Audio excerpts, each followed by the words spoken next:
Амансыздар ма балалар, қалдарың қалай? Балалар, мынандай бір есеп қарастырайық. Қимасы мен массасы тең алюминий мыстан жасалған өткіштердің ұштарында бірдей кернеу берілді. Қай өткіште ток күші көп және қанша есе?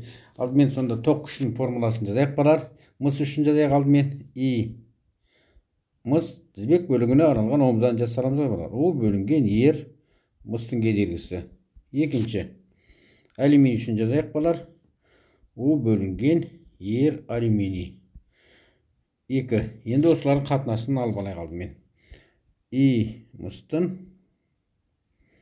и алюминийге қатынасы. Сонда У бөлінген ер мыс деп жазайық та, көбейтінді ретінде кері айландырып, бөлшектің алымын бөліміне, бөлімін алымына жасақ балар, біз әр уақытта өте шатыспай жақсы шығарамыз. Міне, нарда міне қысқарып кетті. Сонда ер алюминий бөлінген ер мыс болды. Бұл бізден үшінші теңдеу. Басымен аян біріктер бір жаз жерек балар. Сонда и мыстың и алюминийге қатынасы ер алюминийден ер мысқа қатынасы болды. Енді біз кедергілердің формуласын жаза саламыз. Алюминийге арналған ро алюминий ел ес алюминий. 5 мыс үшін жазып қойық балар. Мыс үшін ро мыс үшін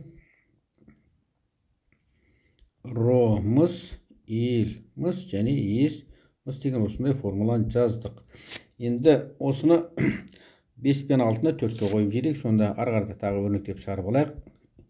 Мыстың алюминийге ток күшінің қатынасы. Сонымен біз ро алюминий ел алюминий бөлінген ес алюминий тағы да көбейтінді ретінде жасақ, біз еш уақытта жатыспайды екенбіз балар.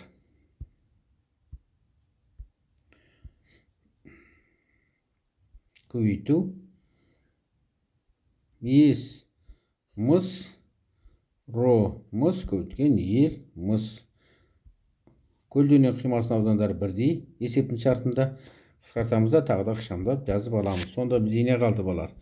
Алымында ро алюминий көбейтілген ел алюминий, алюминийдің ұзындығы және мыстың меншік кедергісі мен ұзындығы бөлшектің бөлімінде қалды. Осымен аян біріктіріп бір жаз жерек. И мыстың ток күшінің алюминийдегі ток күшіне қатынасы. Сонда бізде өте шағын жинақталған формула шықты. Бұл жерде тек қана енді алюминийдің ұзындығы мен мыстың ұзындығын өрнектеп шығарып алсақ болды. Ел мыс. Бізде балар есептің шарты бойынша массалары бірдей. Ем алюминий мен ем мыстың массалары бірдей. Енді оны арада өрнектеп шығара саламыз. Балардың тығыздықты Д деп жазайық. Келісіп қойық. Д мыстықы көбейтілген В мыс тең болады Д алюминий көбейтілген В алюминий. Өйткені бізде меншік кедерген ро деп жазып қойдық. Енді екі бір әріпке талысып тұр. Сондықтан бұны сіздер шатыс қалмас үшін осылай жазып қойық.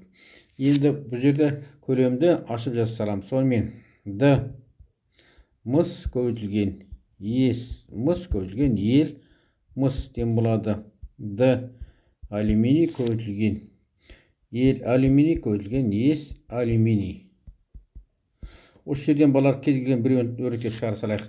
Ел алюминий таба салайықшы балар. Ел алюминий тең болады бізде Д мыс ес мыс көбейтілген ел мыс бөлінген. Бұл жерде балар біз көлденең қимасының ауданы бірдей емес, оны неге созып жүрміз? Қысқарта салайық. Сонымен ел алюминий тапсақ, Д мыс көбейтілген ел мыс бөлінген Д алюминий болды. Бұл біздің 12. Енді балар 12-ні 8-ге қоямыз деп жазып қойық балар. 12-ні 8-ге қоямыз. Сонымен И мыс бөлінген И алюминий тең болады ро алюминий көбейтілген ел алюминийдің орнына қойық енді балар. Д мыс көбейтілген ел мыс бөлінген ро мыс көбейтілген ел мыс. Міне тағы да бір белгісізден құтылдық балар. Сонда бізде қалды ро алюминий көбейтілген д мыс бөлінген ро мыс көбейтілген бізде мынарда д алюминий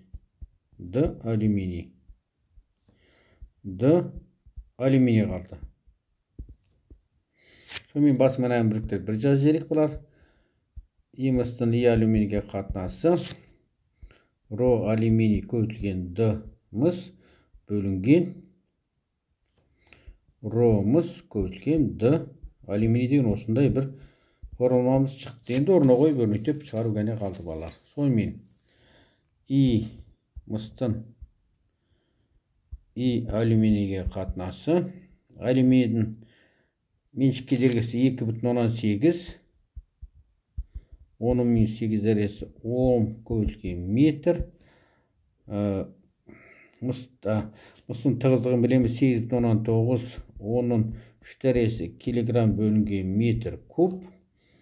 Мыстың меншікті кедергісі 1,7 10-ның минус 8 дәресі Ом көбейтілген метр. Алюминийдің тығыздығы 2700 білеміз балар, аптен жаттап аламыз. 2,7 10-ның 3 дәресі килограмм бөлінген метр куб. Минус 8 бен минус 8 қысқарды, 10 мен 10 қысқарды, бірліктер қысқарды. Сонда біз көбейтіп бөле салады екенбіз. 2,8-ді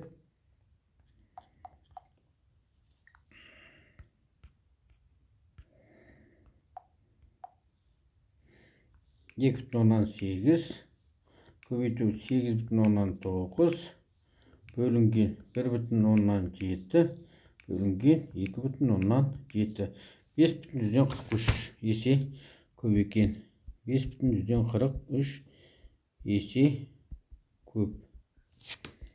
Сонымен И мыс, И алюминий тең болады 5,43 есе көп болды. Бұл біздің балар жауабы. Осымен сабағымыз аяқталды. Қош сау болыңыздар.